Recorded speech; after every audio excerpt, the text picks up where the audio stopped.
magtatapon muna, magre-recycle muna tayo guys ng empty bottle. Dalawa tayong bottle.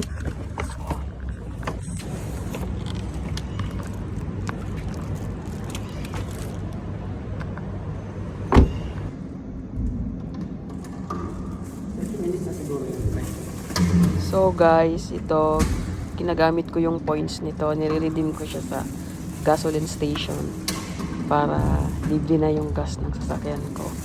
So ganito kami dito sa UAE, nagagamit namin yung points na yan, hindi lang sa pagpagas ng car, pwede rin sa groceries. Yun lang. So diba ang ganda. Dito tayo.